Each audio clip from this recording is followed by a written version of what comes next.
Hello, my dear friends. After 2 months of lockdowns and sitting in home, again we are back to our preparations for this competitive exam. We have finished almost 80% of the module in statistics, and I think we have finished up to the estimation. And now today what we do in this first 1 hour, what is hypothesis testings and why do we need hypothesis testing in statistics? Okay, so what we have discussed in the last, let me to review a certain concept that we have discussed in the last classes. Okay, so what we have seen in the last two classes is last part of the previous class is what is estimations? What is point estimation? Estimation is nothing but to find out a value from a sample. We have sample, we have populations. We don't know about population, but we have information about sample. Based on this sample, we will find out one value, and this value we will assign to a population parameter. This is what we call estimation. Okay. Then what is the difference between estimation, estimator and estimates that we have seen? Then we come to the interval estimation. Okay, so what is the difference between a point estimation and interval estimation? In point estimation, we will assign a single significant value to the population parameter. Okay, as we have seen as an example, the consumption expenditure in India is 1,200.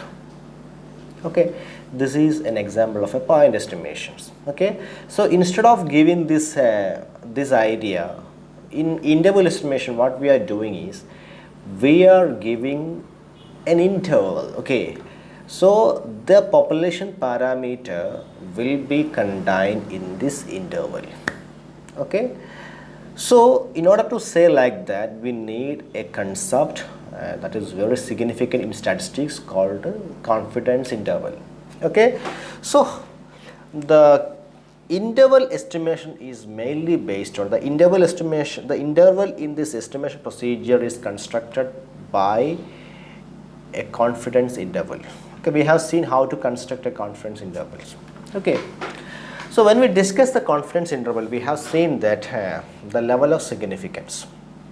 Okay, so if we have the total confidence that we have when we estimate a population parameter is 100%, or when we convert into probability it is 1% or 1. Okay, so if we have 99% confidence, what does it mean? There is a chance for 1% error. Okay, if it is 95, then 5% chance for error. If it is 90, then there's 10% chance for error. Okay, so the commonly used confidence level is 90, 95 and 99. Okay, we cannot have 100% statistical accuracy in assigning the population value for the population parameter. Okay, so 90, 95, 99. What's the remaining percentage? In 90, 10 is remaining, 95, 5 is remaining, 99, 1 is remaining. This is what we call the chance for error. Okay, the percentage chance for error. This is nothing but in statistics this percentage is called the level of significance. Okay, so that we have seen. Then in estimation procedure we have different kinds of tests like Z test, T test. Okay, so in order to select which test is most appropriate, there are certain criteria like sample size. Okay, if 30 above, then normal distributions can be applied using certain using some theorem, what we call central limit theorem. Okay, then based on certain concepts or ideas like whether the population standard deviation is known or not. Okay, so on the basis of such idea we can choose appropriate test statistics that we have to choose. Then how to apply these things, how to do that testing procedure that we have seen, how to do that test, how to do t-test, that all we have seen. Okay, so today what we are going to tell you is about hypothesis testing. Okay, so in hypothesis testing what we are doing is we are interested to test a theory or a belief or a statement about a population parameter on the information contained in the sample. Okay, so here also we have sample, we have populations. Okay, so what we do in estimation we will select sample. On the base of the information from the sample we will assign a value to the population parameter. Clear? But in population parameter, here we will assume certain things about the population parameter. Then this assumption or presumption will be tested using the information contained in the sample. Just to reverse. Okay, there we have what we have done. We will collect the sample. From the sample we will go to the population. Okay, here what we do, we will assume certain things about the population parameter, or we will make a statement, or we will have a belief about the population parameter. So these theoretical relationships, or this theory, this belief, this statement, or what we call the relationships, anything okay about the population will be tested. Okay, using the informations gathered from the samples. Okay, so what is hypothesis? A hypothesis is nothing but a statement or a belief or an assumption about a population parameter. In statistics, hypothesis means statement, belief, assumptions about a population parameter. Okay, for example, let me take an example. If I am saying that the average wage of workers, casual workers in Kerala is 750. This is my statement. Okay, so this is my statement, or this can be tested using the hypothesis testing. Okay, so let me to clarify these things. Okay, first of all, let me tell you what's the major difference between hypothesis testing and estimation techniques. Okay, so in estimation what we do, we will create a confidence interval to estimate the true population parameter. Okay, in estimation we need what we call these things, confidence intervals. Okay, for example, suppose we want to tell you, or we want to test a claim by a soft drink company, for example Pepsi. Okay, PepsiCo Limited, they are claiming that its can contain 12 ounces of soda. Okay, a government agency wants to check this claim. What's their claim is all our bottles contain exactly 12 ounces of soda. Okay, so the government agency, they wants to check whether the claim of this Pepsi company limited, or whether all the Pepsi company bottles contains 12 ounces of sodas, or whether they are cheating by manipulating the amount of sodas. Okay, so for this thing what we can do is we take a sample of 100 cans and found that the amount of soda contained in all these 100 cans is only 11.89. The average amount of soda contained in this 100 can is 11.89. Okay, so in estimation what we do, on the base of this information we will infer that Pepsi company is lying, because we have tested these things and based on these things they don't have. Okay, their can is not containing exactly 12 ounces of soda, they are containing only 11.89 sodas. Okay, or we will infer that all Pepsi companies, all cans of PepsiCo Limited contains only 11.89 ounces of soda. Okay, then look at here, why do we need hypothesis testing? You take another 100 samples, then you check it again it, another different sample, you check it, then it's contain 12.04 ounces of soda. Then what you will infer? Okay, you have checked first one, we have taken 10 cans, 100 cans first, its average is 11.89 only, there is a shortage, or there is a, yes, then you have taken another sample, then it is 12.04. Why it is so? Because earlier we have got 11.89 because of certain sampling errors. Okay, so due to these things, due to the sampling errors, the estimation is always may not be correct. Okay, that's why we have to perform a test how the large the difference between 12 and 11.89. Okay, here we have to test that is there is any difference between the claim that made by the company and the average that we have got. Okay, so in order to test this difference we need hypothesis testing. I hope that it's clear. Okay, in estimation what we do, we will select samples, we will find out the average, then we assume that the population is also having the same average. Okay, in hypothesis testing what we do, we will assume certain thing about the population, then we will select the samples. Okay, if the sample mean is different from that the claim made by the company, or what's the population that we assumed. Okay, we assumed 12, we got 11.89, whether the difference between these two is significant or not, that we are going to test in the hypothesis testing. I hope it is clear.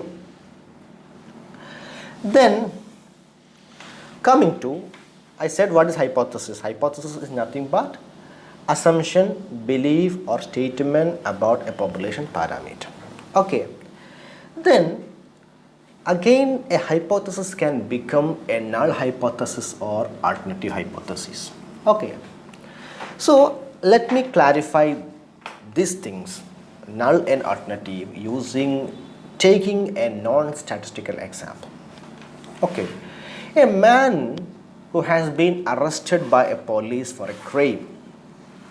Accusing a crime, a man has been arrested. As we know that the man will be tried in the court. Okay, so based on the available evidence submitted by the police and argued by the concerned advocates in the court, the judge may decide either the person is not guilty or the person is guilty. The person is not guilty means what? The person is not committed the crime and he is not guilty. Or the person has committed the crime and he is guilty. Okay, so here the person is not guilty is my null hypothesis, and the person is guilty is my alternative hypothesis. So the people may have certain doubts. Can any statement be regarded as null, or is it the researcher's choice to select the null and alternative hypothesis? It is not like that.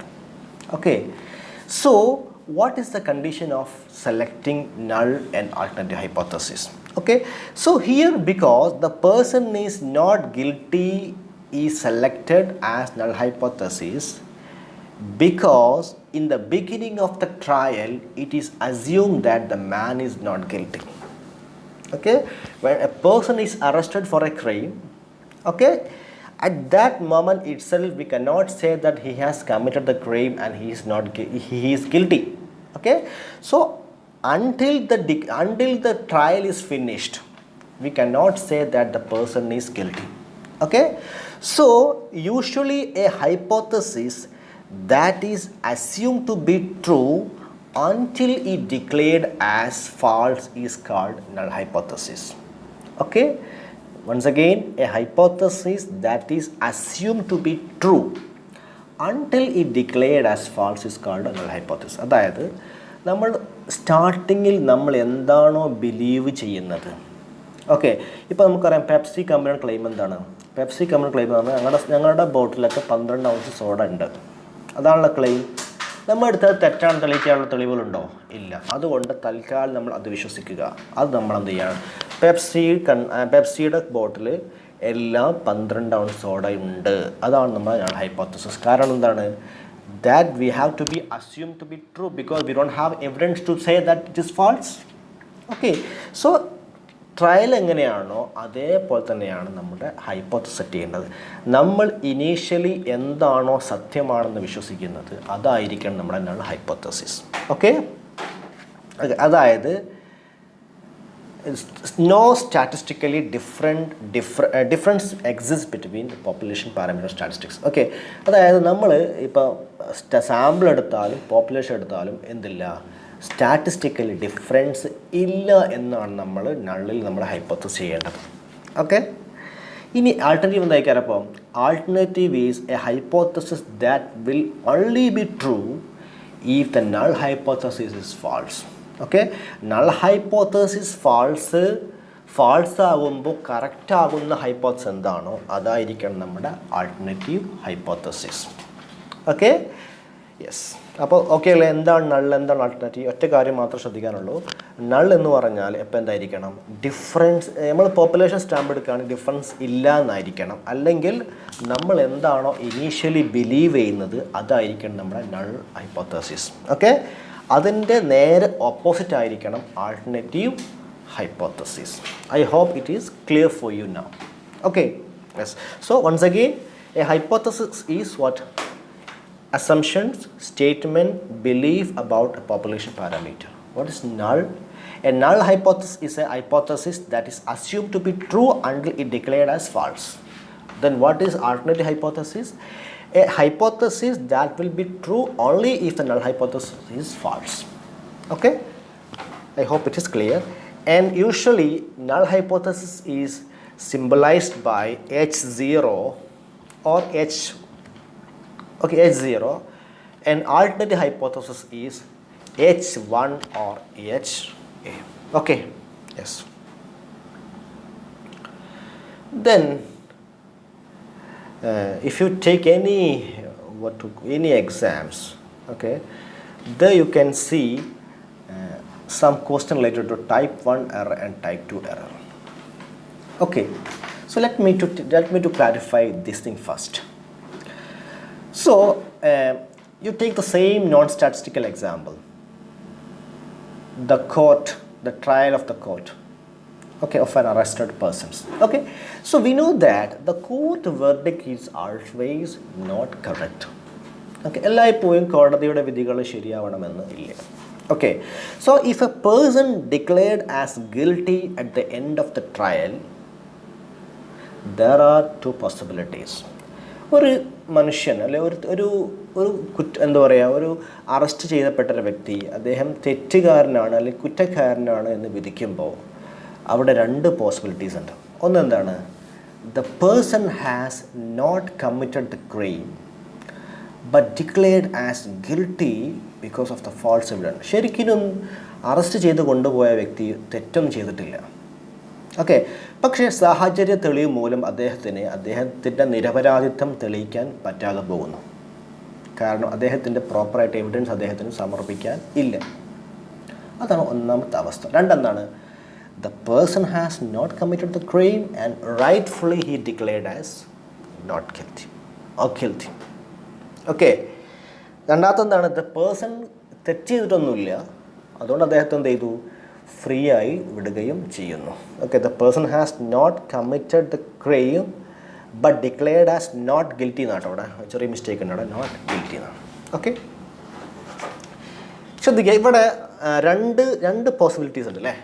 ഒന്നെന്താണ്, first എന്താ പറഞ്ഞത്, person committed ചെയ്തിട്ടില്ല, തെറ്റ് ചെയ്തിട്ടില്ല, പക്ഷെ അദ്ദേഹത്തിന് കുറ്റക്കാരനായി കോടതി വിധിക്കുന്നു. രണ്ടോ, തെറ്റ് ചെയ്തിട്ടില്ല, അതുകൊണ്ട് അദ്ദേഹത്തെ ഫ്രീ ആയിട്ട് വിടുകയും ചെയ്യുന്നു. ഓക്കെ, ഇപ്പോൾ നോക്കുക, രണ്ടാമത്തിൽ തെറ്റൊന്നുമില്ലല്ലോ, ഇല്ല, നല്ല ഡിസിഷനാണ് കോടതി എടുത്തത്. ഒന്നാമത്തെ നോക്ക് നിങ്ങൾ, തെറ്റ് ചെയ്തിട്ടില്ല അദ്ദേഹം, not committed the crime, but കോടതി എന്താ വിധിച്ചത്, കോടതി വിധിച്ചത് എന്താണ്, അദ്ദേഹം തെറ്റുകാരന് ആണ് എന്നാണ് കോടതി അദ്ദേഹത്തെ വിധിച്ചത്. Okay, so here the court has committed one mistakes. Okay, this type of mistake in statistics is known as what is called type 1 error. Look at what is our hypothesis. The person has not committed the crime. അതായത് നമ്മൾ hypothesis അല്ലേ? Yes. So ഈ accept ചെയ്തോ? ഇല്ല. In first case this hypothesis is rejected even though he has not committed the crime. So rejecting a null hypothesis when it is actually true. Null hypothesis true ആണ്, അത് തെറ്റ് ചെയ്തിട്ടില്ല, the person has not committed the crime, but we rejected this null hypothesis. This type of a error that we have committed in statistical analysis is known as type 1 error. So we reject the null when it is actually true. Okay, ഇനി അങ്ങനെ type 1 error സംഭവിക്കാനുള്ള ചാൻസിന് പറയുന്ന പേരാണ് level of significance. The probability of committing a type 1 error is known as level of significance. I hope it is clear. Okay, എന്താണ് type 1 error? എന്താണ്? Rejecting a null hypothesis when it is actually true. Okay, ശരിയായൊരു null ഹൈപ്പോത്തസിസിനെ നമ്മൾ തെറ്റാണെന്ന് പറയുന്ന അതിനെയാണ് നമ്മൾ type 1 error എന്ന് പറയുന്നത്. ഈ എറർ സംഭവിക്കാനുള്ള ചാൻസിൻ്റെ പേരാണ്, അല്ലെങ്കിൽ പ്രൊബാബിലിറ്റിയുടെ പേരാണ് level of significance. Okay, look at the next things, type 2 error. ഇത് നോക്കുക, വേറൊരു possibility. If a person declared as not guilty at the end of the trial. നേരത്തെ എന്താ പറഞ്ഞത്, പേഴ്സൺ ഗിൽറ്റിയായി പ്രഖ്യാപിച്ചു കോടതിയിലെ. ഇവിടെ നോക്കുക, കോടതി എന്ത് ചെയ്തു, അദ്ദേഹത്തെ കുറ്റക്കാരനല്ല എന്ന് വിധിക്കുകയാണ്. ഇവിടെയും രണ്ട് പോസിബിലിറ്റീസ് ഇല്ലേ? ഏതൊക്കെയാണ് പോസിബിലിറ്റീസ്? ഒന്ന്, the person has not committed the crime but declared as not guilty. Right decision അല്ലേ, അദ്ദേഹം തെറ്റ് ചെയ്തിട്ടില്ല, അതുകൊണ്ട് അദ്ദേഹം എന്ത് ചെയ്തു, കുറ്റക്കാരനല്ല എന്ന് കോടതി വിധിക്കുന്നു. രണ്ടോ, the person has committed the crime but because of the lack of proper evidence is declared as not guilty. തെറ്റ് ചെയ്ത ഒരു വ്യക്തിയെ കോടതി എന്ത് ചെയ്യാണ്, വെറുതെ വിടുകയാണ്. തെറ്റ് ചെയ്തൊരു കുറ്റവാളിയെ കോടതി കുറ്റവാളിയല്ല എന്ന് വിധിക്കുകയാണ്. ഓക്കെ, ഈ രണ്ട് പോസിബിലിറ്റീസിലും എന്ത് ചെയ്യുന്നുണ്ട്, കോടതി ഒരു മിസ്റ്റേക്ക് സംഭവിക്കുന്നുണ്ടല്ലോ. യെസ്. അപ്പോൾ കോടതി വിധിയിലും രണ്ട് അഡീഷണൽ പോസിബിലിറ്റീസ് ഉണ്ട്. ഈ രണ്ട് പോസിബിലിറ്റീസിലും ഒന്ന് മാത്രമേ ശരിയാകുകയുള്ളൂ, ഒന്ന് തെറ്റാവാനും ചാൻസ് ഉണ്ട്. ഇവിടെ എന്താ പ്രശ്നം എന്താ? ഓക്കെ, ഒന്നാമത്തിൽ പ്രശ്നമൊന്നുമില്ല അല്ലേ. രണ്ടാമത്തെ പ്രശ്നം എന്താ? ഇവിടെ in the second case court has committed an error by letting a guilty person free. Okay, so ഇങ്ങനത്തെ തെറ്റിനെയാണ് ഇങ്ങനത്തെ സ്റ്റാറ്റിസ്റ്റിക്കൽ എസ്റ്റിമേഷനിൽ വരുന്ന എററിനെയാണ് നമ്മൾ ടൈപ്പ് 2 എറർ എന്ന് വിളിക്കുക. ഇവിടെ പ്രശ്നം ഉണ്ടാവുക, here we are accepting the null hypothesis when it is actually false. Null എന്തെങ്കിലും നമ്മളുടെ the person is not guilty, അതാണ് നമ്മുടെ നൾ.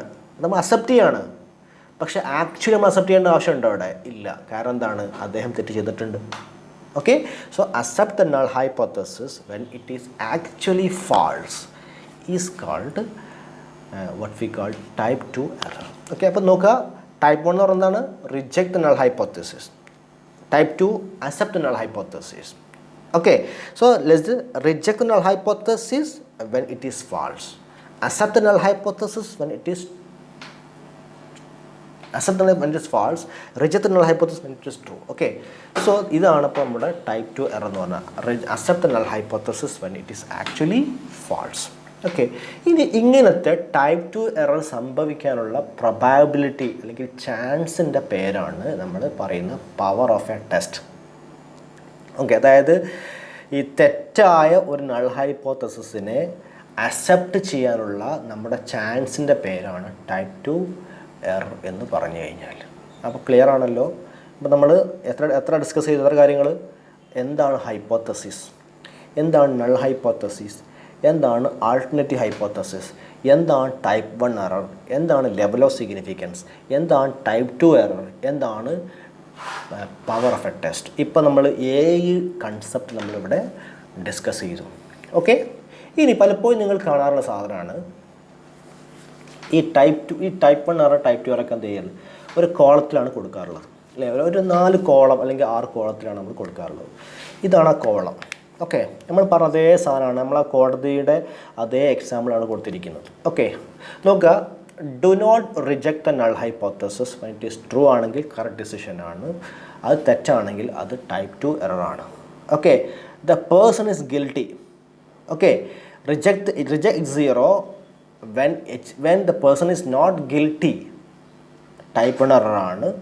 അത് മറ്റേതാണെങ്കിൽ എന്താണ്, ദ പേഴ്സൺ ഇസ് ഗിൽറ്റി ആണെങ്കിൽ കറക്റ്റ് ഡിസിഷനാണ്. ഓക്കെ, അപ്പോൾ രണ്ട് വിധികളിലും രണ്ടും കറക്റ്റ് ആവാം, ചിലപ്പോൾ രണ്ടും റോങ് ആവാം. ഓക്കെ, അപ്പോൾ പേഴ്സൺ ഈസ് നോട്ട് ഗിൽറ്റി എന്ന് പറയുന്നതിലും തെറ്റുണ്ടാവാം, അതിലെ തെറ്റാണ് നമ്മൾ പറയുന്നത്. അത് നല്ല ഹൈപ്പോത്തസിസ് നമ്മളെ അതിൽ തെറ്റാണ് നമ്മുടെ, അതിൽ റിജക്റ്റ് ചെയ്യുന്നതിന് പറയുന്ന പേരാണ് നമ്മുടെ what we call it type 1 error. Okay, അതിന് അക്സെപ്റ്റ് ചെയ്യുന്ന തെറ്റാണെങ്കിൽ അതിന് അക്സെപ്റ്റ് ചെയ്യുകയാണെങ്കിൽ അതിന് പറഞ്ഞ പേരാണ് type 2 error. Okay, so if you look at this table you can clearly understand what's the difference between type 1 error and type 2 error. Okay, ഇനി പലപ്പോഴും നമ്മൾ ഒരു കുഴക്കുന്നൊരു പ്രശ്നമാണ് എന്താണ് tale of A test. Okay, വളരെ സിമ്പിളായ സാധനമാണ്. അപ്പോൾ the statistical testing hypothesis procedure is very similar to the trial of a person in a court. നമ്മൾ ഒരു വ്യക്തിയെ കോർട്ടിൽ എങ്ങനെയാണ് ട്രയൽ ചെയ്യുന്നത്, എങ്ങനെയാണ് വിചാരണ ചെയ്യുന്നത്, അതേപോലെ തന്നെയാണ് ഒരു സ്റ്റാറ്റിസ്റ്റിക്കൽ ടെസ്റ്റിംഗ് ഹൈപ്പോത്തസിസ് പ്രൊസീജിയർ. പക്ഷേ 2 ഡിഫറൻസ് ഉണ്ട്. ഒന്നെന്താണ്, the partition of the total region in the acceptance and rejection is not arbitrary. അതായത് ഒരാളുടെ ഒരു വ്യക്തിയെ അദ്ദേഹത്തെ അക്സെപ്റ്റ് ചെയ്യണോ റിജക്റ്റ് ചെയ്യണോ തീരുമാനിക്കുന്നതിൽ 2 കാര്യങ്ങൾ, അതായത് അക്സെപ്റ്റൻസ് റിജക്ഷൻസ് രണ്ട് ടേലുകളുണ്ടാവും. ഓക്കെ, അതായത് മൊത്തം നമ്മുടെ റീജിയന് മൊത്തം നമ്മുടെ ഡിസിഷനെ എന്ത് ചെയ്യാണ്, അക്സെപ്റ്റൻസ് ഡിസിഷൻ എന്നും റിജക്ഷൻ ഡിസിഷൻ നമ്മൾ കണക്കാക്കണം. അതിന് 2 ഭാഗങ്ങളായിട്ട് നമ്മൾ കണക്കാക്കും. Okay, this is based on the level of significance.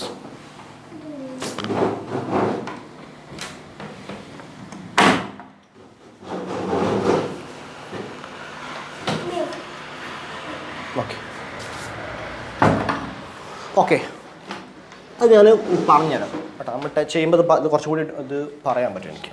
Okay, രണ്ടാമത്തെ കാര്യം എന്താ വെച്ചാൽ, in the court case there will be 1 rejection region, but in statistic it can be both side. Okay, അപ്പോൾ ഞാനിത് ഡീറ്റെയിൽ ആയിട്ട് നമ്മൾ എന്ത് ചെയ്യും, നമ്മൾ പ്രൊസീജിയർ പറയുമ്പോൾ നമ്മൾ പറയും അവിടെ. ഓക്കെ, അപ്പോൾ പറഞ്ഞതെന്ന് വെച്ചാൽ 2 ഡിഫറൻസ് ആണ് നമ്മൾ എന്ത് ചെയ്യുക, കോർട്ടിലെ ട്രയലുമായിട്ട് കമ്പയർ ചെയ്യുമ്പോൾ ഒരു സ്റ്റാറ്റിസ്റ്റിക്കൽ ഹൈപ്പോത്തസിസ് ടെസ്റ്റിംഗ് പ്രൊസീജിയറിനുള്ള ഡിഫറൻസ്. ഓക്കെ, ഇനി ഈ ഡിഫറൻസ് മനസ്സിലായില്ലെങ്കിൽ നിങ്ങൾ വിട്ട് കളയാം. ഞാൻ എന്ത് ചെയ്യും, ഞാൻ ഇത് പറയുമ്പോൾ നമ്മൾ പ്രൊസീജിയർ പറയുമ്പോൾ നമ്മൾ വ്യക്തമായിട്ടാണ് പറയും. ഓക്കെ, ഇത് ശ്രദ്ധിക്കുക, എന്താണ് ടെയിൽ ഓഫ് എ ടെസ്റ്റ്. എന്താ ടെയിൽ എന്താ പറഞ്ഞത്, നമുക്കറിയാം ഒരു നോർമൽ ഡിസ്ട്രിബ്യൂഷൻ വരച്ചു കഴിഞ്ഞാൽ we have 1 tail here and 1 tail here. അതാണ് ടെയിൽ എന്ന് പറഞ്ഞത് അല്ലേ. അതായത് ഒരു ഭാഗത്തോട്ട് മാത്രം ചെരിവുള്ള നോർമൽ ഒരു കർവാണെങ്കിൽ എന്തില്ല, ഈ റൈറ്റ് ടെയിൽ ആണെങ്കിൽ അല്ലെങ്കിൽ റൈറ്റ് സ്ക്യൂഡ് കർവാണെങ്കിൽ ഒരു ടെയിൽ ഉണ്ടാവുള്ളൂ, ലെഫ്റ്റ് സ്ക്യൂഡ് കർവാണെങ്കിൽ ഒരു ടെയിൽ ഉണ്ടാവുള്ളൂ, സിമെട്രിക് ആണെങ്കിൽ 2 ടെയിൽ ഉണ്ടാവും. ഓക്കെ, അപ്പോൾ ശ്രദ്ധിക്കേണ്ട കാര്യം എന്താ വെച്ചാൽ, നമ്മളിപ്പോൾ ഒരു ടെസ്റ്റിംഗ് ചെയ്യുമ്പോൾ നമ്മൾ ഉപയോഗിക്കേണ്ടത് 2 tail ആണോ 1 tail ആണോ, എങ്ങനെ മനസ്സിലാക്കാം? ഒറ്റ കാര്യം ശ്രദ്ധിച്ചാൽ മതി. നോക്കുക, എ ടെസ്റ്റ് വിത്ത് 2 റിജക്ഷൻ റീജിയനുള്ള ടെസ്റ്റ് ആണെങ്കിൽ, സിമെട്രിക് ആണെങ്കിൽ എൻ്റെ പേരാണ് 2 tail ടെസ്റ്റ്. ഓക്കെ, ഒന്ന് മാത്രമേ ഉള്ളൂ, ഒന്നുകിൽ റൈറ്റ് ടൈൽ മാത്രമേ ഉള്ളൂ അല്ലെങ്കിൽ ലെഫ്റ്റ് ടൈൽ മാത്രമേ ഉള്ളൂ. അതിൻ്റെ പേരാണ് എന്ത് പറയുക, one tail test. Okay, one tail test and two tail test. Okay, one tail തന്നെ റൈറ്റിൽ ഉണ്ടാവും ലെഫ്റ്റ് ടൈൽ ഉണ്ടാവും അല്ലേ. റൈറ്റിലോട്ടാണ് നമ്മുടെ ടൈലെങ്കിൽ അതിൻ്റെ പേരാണ് റൈറ്റ് ടൈൽ ടെസ്റ്റ്, ലെഫ്റ്റിലോട്ടാണ് അതിൻ്റെ പേരാണ് ലെഫ്റ്റ് ടൈൽ ടെസ്റ്റ്. ഓക്കെ, ഇനി ഇതെങ്ങനെ മനസ്സിലാക്കാം? ഒറ്റ ശ്രദ്ധിച്ചാൽ മതി. You look at the symbol of alternative hypothesis. Alternative ഹൈപ്പോത്തസിസിൻ്റെ സിംബൽ എന്താണെന്ന് പരിശോധിക്കുക. Okay, alternative hypothesis symbol equal to or not equal to ആണെങ്കിൽ okay, it will be a two-tail test. Okay, if the symbol in alternative hypothesis is less than ആണോ more than ആണോ check ചെയ്യുക. Less than ആണെങ്കിൽ left tail test ആയിക്കാരം, more than ആണെങ്കിൽ right tail test ആയിക്കാരം. Okay, ഏതുപോലെ for example ഞാനത്തെ പറഞ്ഞല്ലോ, പെപ്സിയുടെ ബോട്ടിൽ 12 ounce സോഡ ഉണ്ട്, അതാണ് നൾ അല്ലേ. അപ്പോൾ ആൾട്ടർനേറ്റീവ് എന്തേക്കാരം? പെപ്സിയുടെ ബോട്ടിലിൽ 12 ounce സോഡ ഇല്ല എന്നല്ലേ. അപ്പോൾ അതാണ് ഉണ്ട് ഇല്ല, equal to not equal to.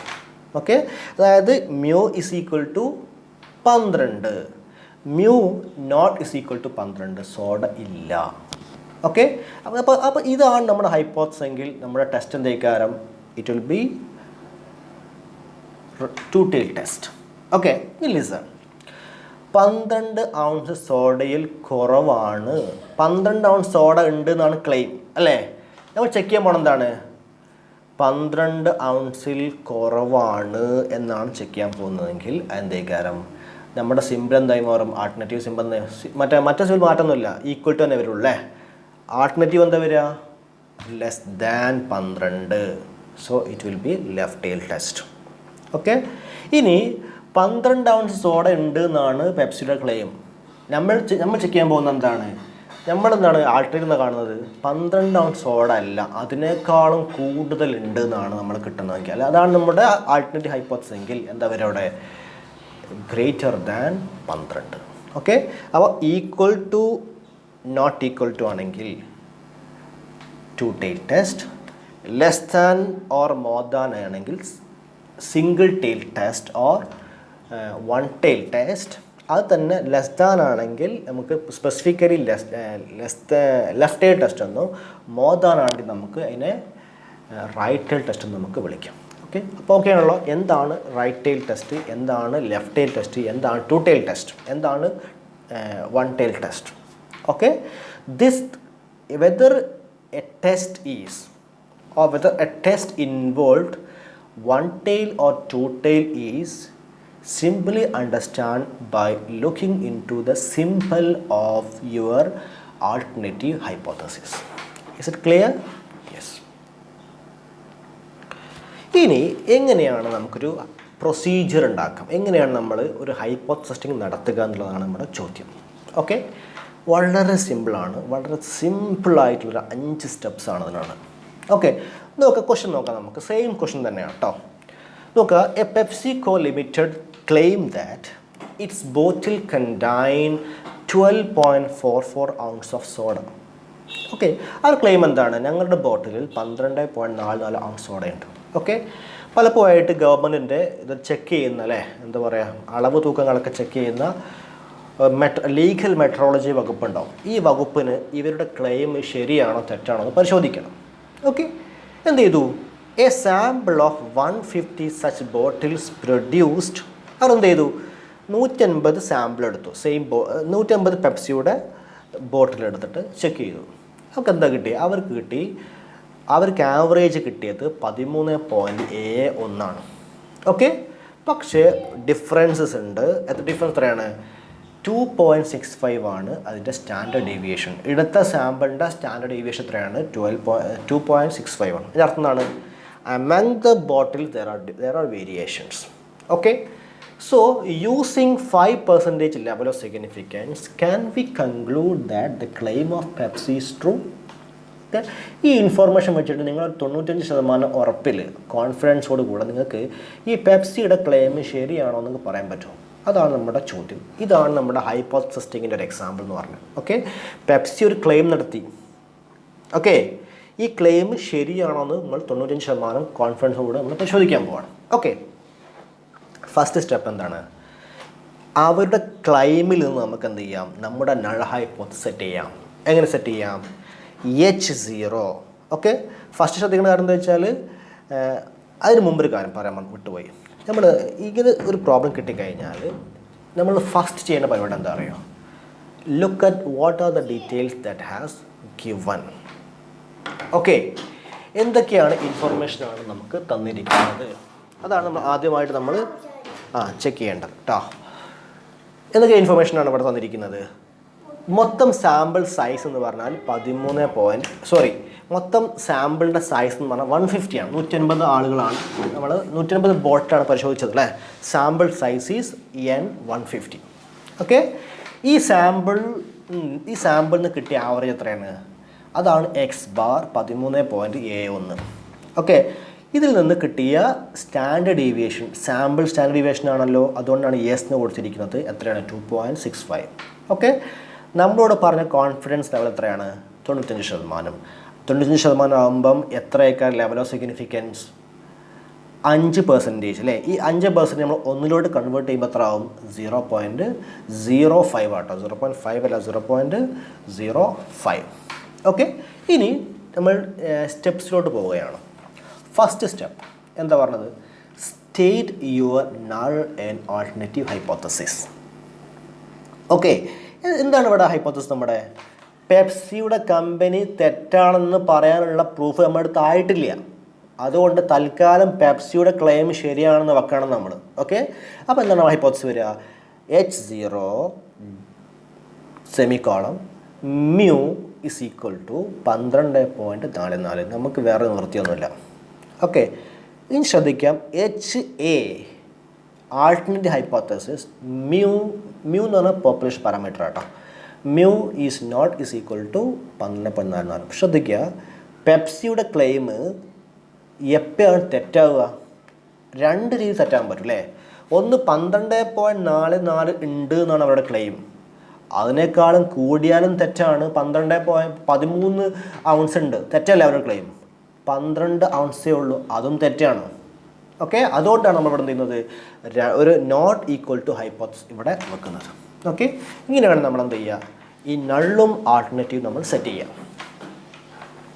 ഇനി അടുത്തെന്താണ്? Select distribution to use. നമ്മൾ ഏത് ഡിസ്ട്രിബ്യൂഷൻ ഉപയോഗിക്കും? ഇവിടെ നമ്മൾ ഒരുപാട് ഡിസ്ട്രിബ്യൂഷൻ പഠിച്ചു അല്ലേ. T പഠിച്ചു, Z പഠിച്ചു, നമ്മൾ F നമ്മൾ പഠിച്ചിട്ടില്ല, പഠിക്കാൻ പോകുന്നേ ഉള്ളൂ. ഓക്കെ, ഒരുപാട് ഡിസ്ട്രിബ്യൂഷനാണ് നമുക്ക്. ഏത് ഉപയോഗിക്കും? ഓക്കെ, സോ നമ്മൾ കുറച്ച് കണ്ടീഷൻ പഠിച്ചിട്ടുണ്ട് അല്ലേ. ഈ കണ്ടീഷൻ ഇവിടെ അപ്ലൈ ആവും നോക്കുക. കണ്ടീഷൻ എന്താണ്? നമുക്കറിയാം, സാമ്പിൾ സൈസ് മോർ ദാൻ 30 ആയാൽ as per central limit theorem എന്തായിരിക്കും? Population will be also normal distributed. Okay, so here we can use normal distribution or what we call Z distribution. Okay, അപ്പോൾ നമ്മൾ എന്ത് കണ്ടുപിടിച്ചു ഇവിടെ? ഇപ്പോൾ നമ്മൾ എടുത്ത സാമ്പിൾ 30-നേക്കാളും കുറവായിരുന്നുവെങ്കിൽ ഇവിടെ നമുക്ക് Z ഉപയോഗിക്കാൻ പറ്റില്ല, T മാത്രമേ ഉപയോഗിക്കാൻ പറ്റുള്ളൂ. Okay, yes. അപ്പോൾ state the null hypothesis. Second one, select a distribution to use. ഇനി തേർഡ് വൺ എന്താണ്? Determine the rejection and acceptance region. ഇതാണ് നേരത്തെ ഞാൻ പറഞ്ഞത്. കോർട്ടിൻ്റെ ഡിസിഷൻ അല്ലെങ്കിൽ കോർട്ട് ട്രയലിൽ നിന്ന് കിട്ടുന്ന ഡിസിഷനും നമ്മുടെ സ്റ്റാറ്റിസ്റ്റിക്കൽ ഡിസിഷൻ തമ്മിൽ രണ്ട് പ്രശ്നമുണ്ട്. ഓക്കെ, ഇവിടെ ശ്രദ്ധിക്കുക. ഇവിടെ നോക്കാം നമുക്ക്. ഈ താഴത്തെ രണ്ട് ഗ്രാഫല്ലേ ശ്രദ്ധിക്കുക. ഒന്നെന്താണ്? മേലത്തെ ഗ്രാഫ് എന്താണ്? ഞാൻ പറഞ്ഞിട്ടുണ്ടായിരുന്നു, the total area under normal distribution is equal to 1 ആണല്ലോ. 1 ആണല്ലോ. യെസ്. ഈ 1ൽ തന്നെ എന്തുണ്ട്? റൈറ്റ് ടൈലാണല്ലോ ഇത്. രണ്ട് ഭാഗത്തേക്കും സ്ക്യൂഡല്ലേ, അല്ലെങ്കിൽ രണ്ട് ഭാഗത്തേക്കും സിമെട്രിക് അല്ലേ ഇത്? അതെ. ഇനി ശ്രദ്ധിക്കുക, ഇതിൻ്റെ മിഡ് വാല്യൂ ആണല്ലോ മീൻ എന്ന് പറഞ്ഞാൽ. അതെ. ഇനി നോക്കുക, ഇതിൽ നമുക്ക് രണ്ട് റീജിയൻ ഉണ്ടാവും. ഒന്ന് അക്സെപ്റ്റൻസ് റീജിയൻ ഉണ്ടാവും, റിജക്ഷൻ റീജിയൻ ഉണ്ടാവും. എന്താണ് അക്സെപ്റ്റൻസ് റീജിയൻ, എന്താ റിജക്ഷൻ റീജിയൻ? നമ്മോട് പറഞ്ഞിട്ടുണ്ട് 95% സത്യമാവാം, 5% വേണമെങ്കിൽ തെറ്റായിക്കോട്ടെ, പ്രശ്നമൊന്നുമില്ല. ഓക്കെ, അപ്പം ഇവിടെ തന്നെ എന്തുണ്ട്, ശരിയാവാനുള്ള സാധ്യതയുള്ള റീജിയണും തെറ്റാവാൻ സാധ്യതയുള്ള റീജിയൻ രണ്ടെണ്ണം ഇവിടെ. ഓക്കെ, അപ്പോൾ ഇതെങ്ങനെ തീരുമാനിക്കുക അറിയുങ്ങൾ? ഇവിടെ ടു ടൈൽഡാണല്ലോ ടെസ്റ്റ് നമ്മുടെ. ഓക്കെ, അപ്പോൾ രണ്ട് ഭാഗത്തും തെറ്റാവാനുള്ള ചാൻസ് ഉണ്ടാവും.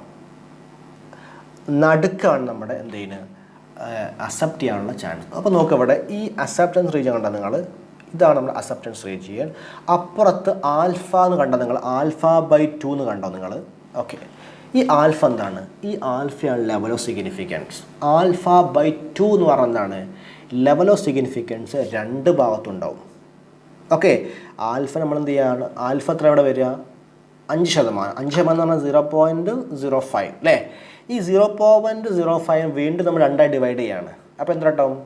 ഈ റൈറ്റ് ഭാഗത്ത് 0.025ഉം ലെഫ്റ്റ് ഭാഗത്തും 0.025ഉം. ഓക്കെ, അപ്പോൾ അങ്ങനെ 5% നമ്മുടെ റിജക്ഷൻ റീജിയനുള്ള ഏരിയ എന്ന് പറഞ്ഞാൽ. ഓക്കെ, ഈ 5% കഴിച്ച് ബാക്കി എത്ര ഉണ്ടാവും? 95 അല്ലേ? 95നെ 1 കൺവേർട്ട് എത്ര ഉണ്ടാവും? 0.95. ഈ 0.95നെ രണ്ട് ഭാഗങ്ങളാക്കി കണ്ടോ, അവിടെ റൈറ്റിലുണ്ടാവും ലെഫ്റ്റിലുണ്ടാവും. ഓക്കെ, രണ്ട് ഭാഗമാക്കുമ്പോൾ എത്ര ഉണ്ടാവുക? 0.475 ഒരു ഭാഗത്തും ഒരു ഭാഗത്ത് 0.4750 ഒരു ഭാഗത്തും. ഓക്കെ, അപ്പോൾ അതാണ് നമ്മുടെ റിജക്ഷൻ ആൻഡ് അക്സെപ്റ്റൻസ് റീജിയൻ എന്ന് പറഞ്ഞാൽ. ഓക്കെ, നമ്മളത് ഫിക്സ് ചെയ്തു. മാത്രമല്ല നമ്മളെന്ത് ചെയ്തു, ഈ തെറ്റാവാനുള്ള സാധ്യത ആൽഫന് രണ്ട് ഭാഗത്തോട്ട് നമ്മൾ കൊടുത്തു. ഓക്കെ, അപ്പോൾ ഇതാണ് നേരത്തെ പറഞ്ഞ ഡിഫറൻസ് കേട്ടോ. നമ്മൾ കോർട്ടിൽ നിന്നുള്ള സ്റ്റാറ്റിസ്റ്റിക്കൽ ഹൈപ്പോത്തസിസ് പ്രൊസീജിയറിൻ്റെ ഡിഫറൻസ് ഈ കാണുന്ന ഗ്രാഫിൽ മൊത്തമായിട്ട് നമ്മൾ പറഞ്ഞു. ഇത് താഴത്തെ ഗ്രാഫ് നോക്കാം.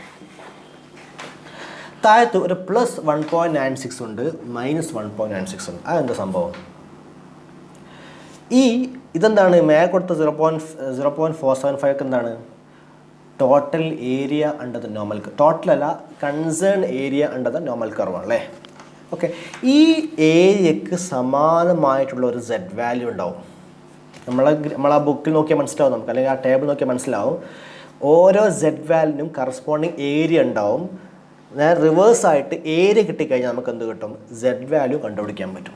ഓക്കെ, അപ്പോൾ 95 ആണ് നമ്മുടെ കോൺഫിഡൻസ് ലെവൽ എങ്കിൽ അതിന് സമാനമായിരിക്കുന്ന സെഡ് വാല്യൂ എത്ര ആയിക്കാരം? 1.96 ആയിക്കാരം.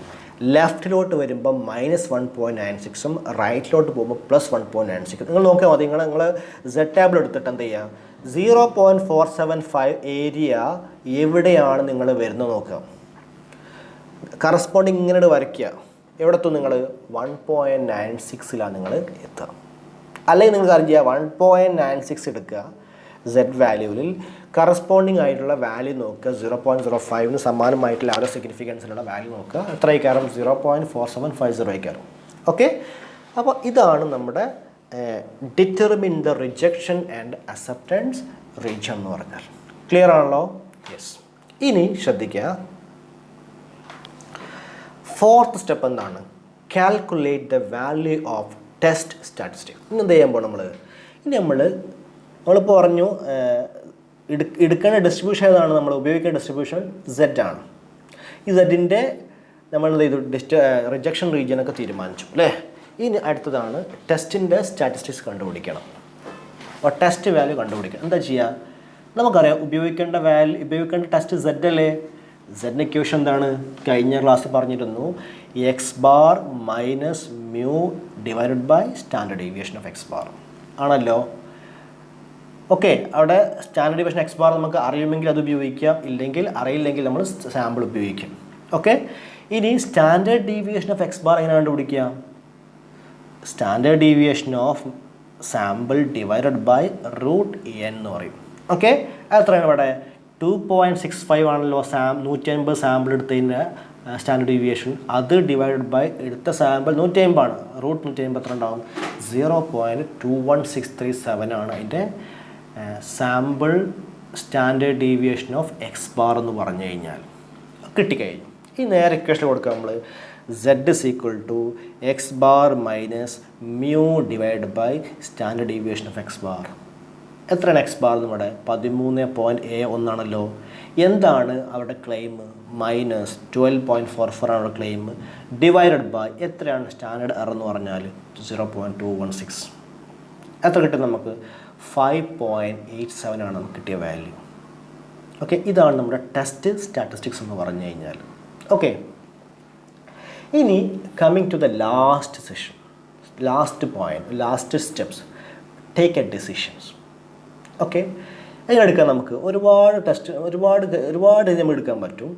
ഓക്കെ, നമുക്ക് എന്ത് ക്രിട്ടിക്കൽ റീജിയൻ നോക്കി എടുക്കാൻ പറ്റും, പി വാല്യൂ നോക്കി എടുക്കാൻ പറ്റും, or actual value, table value നോക്കി എടുക്കാൻ പറ്റും, അങ്ങനെയൊക്കെ എടുക്കാം. ഞാനിവിടെ വളരെ സിമ്പിളായൊരു സാധനം കാണിച്ചു തരും. ഓക്കെ, എത്രയാണ് വാല്യൂ നമ്മുടെ? 5.87 ആണല്ലോ. Okay, look at whether this test statistics falls in the acceptance region or rejection region.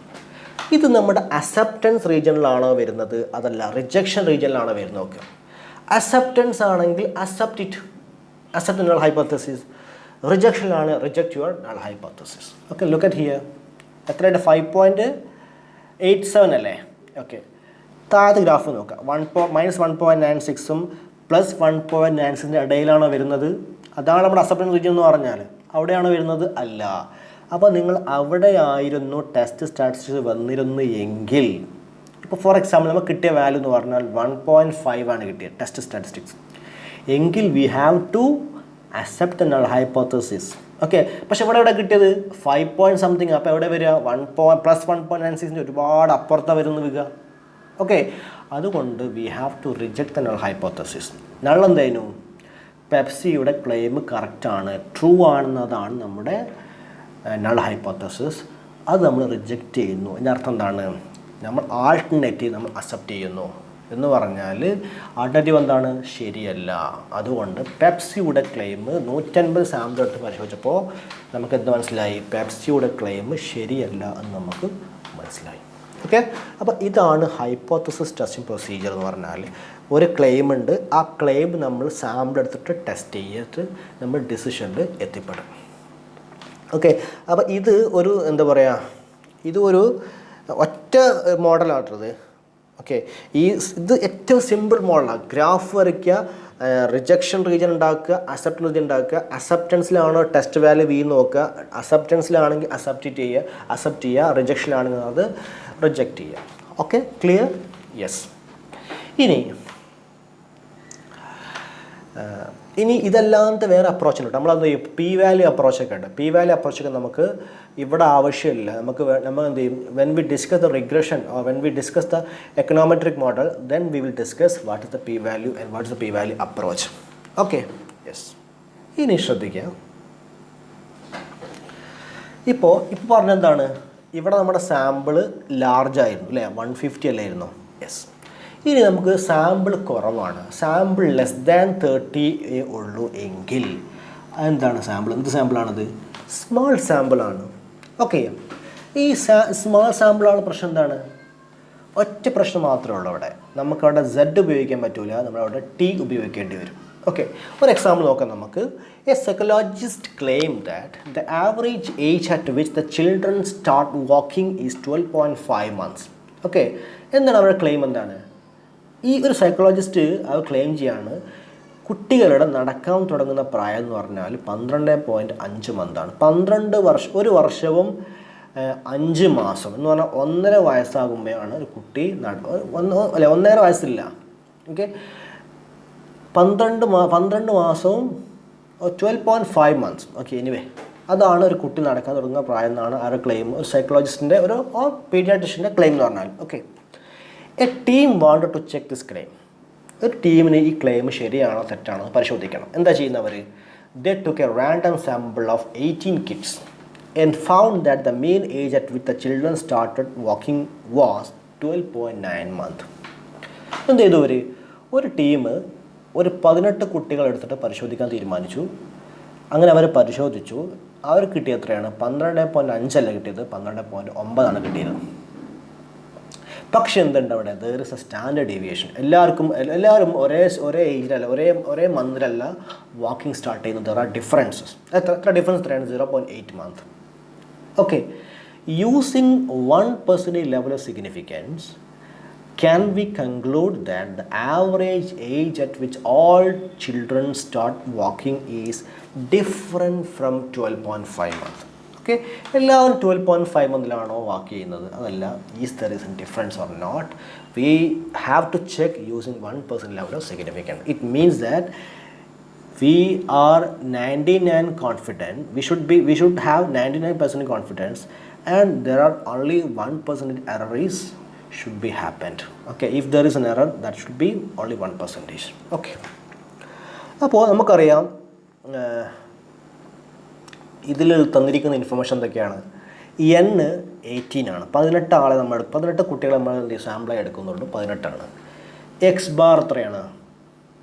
അതായത് സാമ്പിൾ എടുത്ത് പരിശോധിച്ചപ്പോൾ കിട്ടിയ എക്സ് ബാർ ആവറേജ് എന്ന് പറഞ്ഞാൽ 12.9 മന്താണ്. ഓക്കെ, സാമ്പിൾ സ്റ്റാൻഡേർഡ് ഡീവിയേഷൻ 0.8 ആണ്. വേണ്ട ലെവൽ ഓഫ് സിഗ്നിഫിക്കൻസ് പറഞ്ഞാൽ 0.1 ആണ്. ഓക്കെ, യെസ്, 0.01 ആട്ടോ, നോട്ട് 0.1. 99% നമ്മൾ എന്ത് ചെയ്യും? One we converted into 0 എത്രയാണ്? 0.1 എന്ന് കിട്ടും അല്ലേ? യെസ്,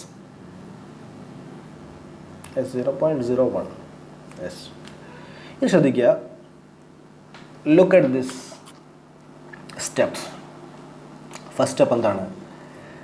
നേരെ സെയിം സ്റ്റെപ്സ് തന്നെയാണ്. State the null and alternate hypothesis. എന്താണ് ചെയ്യുക അവിടെ? H0 നൾ എന്ന് പറഞ്ഞാൽ അവിടെ ക്ലെയിം, ആ സൈക്കോളജിസ്റ്റ് ക്ലെയിം കറക്റ്റാണെന്ന് വെച്ച് കൊടുക്കുക. നമ്മൾ ആദ്യം 12.5 തന്നെയാണ്, 12.5 അല്ല നമ്മൾ ആൾട്ടർനേറ്റീവായിട്ട് സ്പെസിഫൈ ചെയ്യുന്നു. ഓക്കെ, നോക്കുക, look at the simple of alternative hypothesis. എന്ത് സിമ്പിളാണ്? നോട്ട് ഈക്വൽ ടു ആണല്ലോ. So you have to assume that the test will be two tail test. That means the alpha that you have given 0.1 or 99% or 1%, that you have to divide into two parts.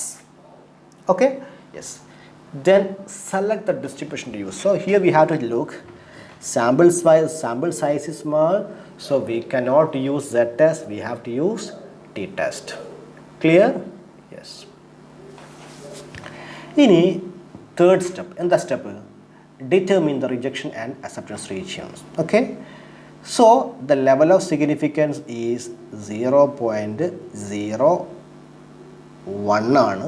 5 കൊടുത്തിരിക്കുന്നത് തെറ്റാണ്. Simple not equal to simple ആണ്. So എൻ്റെ അർത്ഥം എന്താണ്? രണ്ട് ഭാഗത്തോട്ടും നമുക്ക് എന്ത് വേണം? The curve should be symmetric. Okay, ഇനി ശ്രദ്ധിക്കുക, എങ്ങനെയാണ് ടി ടെസ്റ്റിൽ ഏരിയ കണ്ടുപിടിക്കുക? Okay, for that we need degrees of freedom. എന്താണ് T test degrees of freedom എന്ന് പറഞ്ഞാൽ? n-1 എന്ന് പറഞ്ഞാൽ n 18 ആണ്. n-1 എന്ന് പറഞ്ഞാൽ 18 - 1 എന്നാണ് 17. ഓക്കെ, എന്ത് ചെയ്യുക? നിങ്ങൾ നേരെ ടീയുടെ ടേബിളിൽ പോവുക. ടീയുടെ ഒരു ഭാഗത്ത് DF തന്നിരിക്കുക. ഓക്കെ, ടേബിൾ DF 17 ആണ്. നേരെ പോവുക. എത്രയാണ്? ഞാൻ പറഞ്ഞു ഇവിടെ മൊത്തം ടേയിലോട്ടുള്ള റിജക്ഷൻ റീജിയൻ എന്ന് പറഞ്ഞാൽ 0.01 ആണ്. ഓക്കെ, അതിനെ വീണ്ടും ഡിവൈഡ് ചെയ്യുമ്പോൾ എത്ര ഉണ്ടാവുക? 0.005 ആണ് ഒരു ഭാഗത്ത് ഉണ്ടാവുക. ഓക്കെ, അപ്പോൾ look at 0.005 on the right side and vertical side look at 17. Okay, അപ്പോൾ 17 നേരെ ടേബിൾ എടുക്കുക. നോക്കുക, 17 ഇവിടെ നോക്കുക, ഇങ്ങനെ ഇങ്ങോട്ട് വരിക. എവിടെയാണോ 0.05 മേലെ ഹെഡിങ് ഉണ്ടാവും, താഴത്തോട്ട് വരയ്ക്കുക. ആ ചെറിയൊന്ന് റൗണ്ട് ചെയ്യുക, അത് വാല്യൂ ഉണ്ടാവും. ഓക്കെ, എത്രയാണ് റൗണ്ട് ചെയ്യുന്നത്? ദാറ്റ് ഈസ് 2.89 ആണ്. കിട്ടിയ വാല്യൂ എത്രയാണ്? 2.89 നമ്മുടെ ടേബിൾ ടി വാല്യൂ എന്ന് പറഞ്ഞാൽ. ഓക്കെ, അപ്പോൾ നമുക്കറിയാം എന്താണ് ഈ ടേബിളിൽ 0.495 പ്ലസ് 0.495 എത്ര ഉണ്ടാവും? 99, 0.9%, 0.99%. അതാണ് നമ്മുടെ ടോട്ടൽ അക്സെപ്റ്റൻസ് റേജിയൻസ്. ഓക്കെ, രണ്ട് ഭാഗത്തും റിജക്ഷൻ റേജിയൻ. ഓക്കെ, നേരെ താഴത്തോട്ട് വരിക. അതായത് 99% നമ്മുടെ കോൺഫിഡൻസ് ലെവൽ എങ്കിൽ അതിന് സമാനമായിരിക്കുന്ന ടിയുടെ വാല്യൂ എത്രയേക്കാരം? 2.98 ഏക്കാരം. ഓക്കെ, ലെഫ്റ്റിലോട്ട് വരുമ്പോൾ നമുക്കറിയാം ഡിസ്ട്രിബ്യൂഷൻ്റെ മീൻ എത്രയേക്കാരം? 0 ഏക്കാരം. ഓക്കെ, 0 എന്ന് ലെഫ്റ്റിലോട്ട് വന്നു കഴിഞ്ഞാൽ നെഗറ്റീവ് ഏക്കാരം, റൈറ്റിലോട്ട് പോയി കഴിഞ്ഞാൽ പോസിറ്റീവ് ഏക്കാരം. അപ്പോൾ എന്ത് കിട്ടി നമുക്ക്? -2.98 നെഗറ്റീവായിട്ടും പ്ലസ് 2.98 പോസിറ്റീവായിട്ടും കിട്ടി. ഓക്കെ, അപ്പോൾ രണ്ട് റീജിയൻ ഉണ്ട്, രണ്ട് ക്രിട്ടിക്കൽ വാല്യൂസ് ആണ്. ഇതിന് പറഞ്ഞ പേര് ക്രിട്ടിക്കൽ വാല്യൂസ് കേട്ടോ. അപ്പോൾ -2.98 പ്ലസ് 2.98. ഇനി എന്താ ചെക്ക് ചെയ്യുക? ഇനി ചെക്ക് ചെയ്യണം എന്താ വെച്ചാൽ ടിയുടെ വാല്യൂ കണ്ടുപിടിക്കണം. ഓക്കെ, ഇത് ടിയുടെ വാല്യൂ ആയിട്ടില്ല, ടിയുടെ ടേബിൾ വാല്യൂ മാത്രമേ ആയിട്ടുള്ളൂ കേട്ടോ. ടിയുടെ വാല്യൂ കണ്ടുപിടിക്കണം. ടിയുടെ വാല്യൂ ഈ രണ്ട് വാല്യൂസിന് ഇടയിലാണെങ്കിൽ നമ്മൾ എന്ത് ചെയ്യും? അക്സെപ്റ്റൻസ് റീജിയനിലാണ് വന്നിരിക്കുന്നത്, വി വിൽ അക്സെപ്റ്റ് ഇറ്റ്. ഇപ്പുറമാണെങ്കിൽ നമ്മൾ reject it. Okay okay, look at എത്രയാണ് നോക്കുക. എങ്ങനെ കണ്ടുപിടിക്കാം? ടിയുടെ വാല്യൂ എന്ന് പറഞ്ഞാൽ X bar minus mu divide by standard deviation X bar. T ആണെങ്കിൽ സെഡ് ആണെങ്കിൽ ഇക്വേഷനിൽ മാറ്റമൊന്നുമില്ല. എവിടെ മാറ്റമുള്ളൂ? നമ്മൾ ടേബിൾ വാല്യൂ കണ്ടുപിടിക്കുന്ന പ്രൊസീജിയറിലും ടേബിൾ വാല്യൂവിലും മാത്രമേ ഡിഫറൻസ് ഉള്ളൂ. ഓക്കെ, അതുകൊണ്ട് തന്നെ രണ്ട് ഇക്വേഷൻ എന്തായിക്കാറും സെയിം ആയിക്കാറും. സെഡ് ഉപയോഗിക്കേണ്ട സ്ഥലത്ത് നിങ്ങൾ ടി എന്ന് ഉപയോഗിച്ചാൽ മതി. ഓക്കെ, നോക്കുക നിങ്ങൾ ഇവിടെ എന്താണ് sample standard deviation sample standard deviation X bar എത്രയാണ്? എസ് എക്സ് ബാർ എന്ന് പറഞ്ഞാൽ sample standard deviation divide by √n അല്ലേ? എത്ര കിട്ടും നമുക്ക്? 0.80 divided by √18 is equal to 0.1885. അതാണ് standard deviation of X bar. Okay, ഇനി എന്ത് ചെയ്യുക? ഈ വാല്യൂ നമ്മുടെ ഇക്വേഷനിൽ കൊടുക്കുക. എക്സ് ബാർ നമുക്കറിയാം എത്ര കിട്ടിയത്. നമ്മുടെ 18 കുട്ടികളെ പരിശോധിച്ചപ്പോൾ അവരുടെ ആവറേജ് എത്ര വന്നിരിക്കുന്നത്? ആവറേജ് വാക്കിംഗ് മന്ത് അല്ലേ? എത്ര വന്നിരിക്കുന്നത്? 12.9 അല്ലേ? യെസ്. എത്രയാണ് അവരുടെ ക്ലെയിം? എത്രയാണ് ക്ലെയിം എന്ന് പറഞ്ഞാൽ നൾ ഹൈപ്പോത്തസിസ് ആണ്. 12.5 ഡോക്ടർ ക്ലെയിം അല്ലേ? സൈക്കോളജിൻ്റെ claim 12.5 divided by standard error 0.1885. എത്ര കിട്ടി നമുക്ക്? 2.12 എന്നാണ് കിട്ടിയിരിക്കുന്നത്. ഓക്കെ, അപ്പോൾ ഈ 2.12 എന്താണ്? 2.12 എന്ന് പറഞ്ഞു കഴിഞ്ഞാൽ നമ്മുടെ ടിയുടെ വാല്യൂ ആണ്. ഓക്കെ, ഇനി എന്ത് ചെയ്യുക? നേരെ നിങ്ങൾ 2.12 അല്ലേ value? Look at the decision. നേരെ ഇങ്ങോട്ട് പോവാം. കണ്ടോ? 2.98ൻ്റെയും -2.98ൻ്റെയും പ്ലസ് 2.98ൻ്റെ ഇടയിലാണോ നമ്മുടെ ടി വാല്യൂ വന്നിരിക്കുന്നത്? അതെ, yes. Okay, so it means that the value lies in between two critical values. So we have to accept the null hypothesis that the claim of the psychologist that the average age at which the children start walking is 12.5 is correct at 99% level of significance. Okay, അപ്പോൾ ഇങ്ങനെയാണ് നമ്മൾ എന്ത് ചെയ്യുക? Hypothesis testing procedure നമ്മൾ നടത്തുക. 5 സ്റ്റെപ്പാണുള്ളത്. 1, നള്ള് alternative specify ചെയ്യുക, ഏത് distribution ഉപയോഗിക്കണം തീരുമാനിക്കുക, ക്രിട്ടിക്കൽ അക്സെപ്റ്റൻസ് റീജിയൻ സ്പെസിഫൈ ചെയ്യുക, ടെസ്റ്റ് വാല്യൂ കണ്ടുപിടിക്കുക, ഡിസിഷൻ എടുക്കുക. ഓക്കെ, അപ്പോൾ ഇതാണ് ഇപ്പോൾ രണ്ട് മോഡലായില്ലേ? സ്മാൾ സാമ്പിളായി, ലാർജ് സാമ്പിളായി. ലാർജ് ആകുമ്പോൾ സെഡ് ഉപയോഗിക്കണം, സ്മാൾ ആകുമ്പോൾ എന്തുപയോഗിക്കണം? ടി നമ്മൾ ഉപയോഗിക്കണം. ഓക്കെ, ഇനി ഒരു സാധനം കൂടി ഉണ്ട്, ഞാൻ വിശദമായിട്ട് പറയുന്നില്ല. എന്താണ് ഈ പോപ്പുലേഷൻ പ്രപ്പോർഷൻ? ഓക്കെ, ഈ പ്രപ്പോർഷൻ നമുക്ക് എന്ത് ചെയ്യാം? ഇതേ പ്രൊസീജിയർ തന്നെയാണ്. അവിടെ നമ്മൾ സെഡ് ഇസ് ഈക്വൽ ടു എന്ത് പറഞ്ഞു? നേരത്തെ എക്സ് ബാർ പറഞ്ഞില്ലേ? അവിടെ എന്താ ഉണ്ടാവുക? P cap sample proportion minus എന്താണ്? Null hypothesis of about proportion. Okay, or population proportion divided by standard deviation of the proportion. Okay, ബാക്കിയെല്ലാം എന്താ വരിക? അതേ സാധനം തന്നെയാണ് ഇവിടെ വരിക. ഓക്കെ, ഇനി confidence interval and hypothesis testing large sample. Okay, ഇത് നിങ്ങൾക്ക് ആവശ്യമില്ലാത്ത സാധനമാണ്. അതായത് എക്സ്റ്റൻഷനായി വരുന്ന സാധനമാണ്. ഇത് ആവശ്യം ഉണ്ടാവില്ല. ഓക്കെ, ഇനി ഞാൻ എന്ത് ചെയ്യുക? അടുത്ത വീഡിയോ ഞാൻ നിങ്ങൾക്ക് എന്താണ് പെയർഡ് ടെസ്റ്റ് എന്ന് കാണിച്ചു തരാം. ഓക്കെ, അപ്പോൾ അടുത്ത വീഡിയോക്ക് വേണ്ടി നിങ്ങൾ വെയിറ്റ് ചെയ്യുക. അടുത്ത വീഡിയോ ഞാൻ കുറച്ച് കഴിഞ്ഞിട്ട് നമ്മൾ അപ്ലോഡ് ചെയ്യാം. Okay, thank you.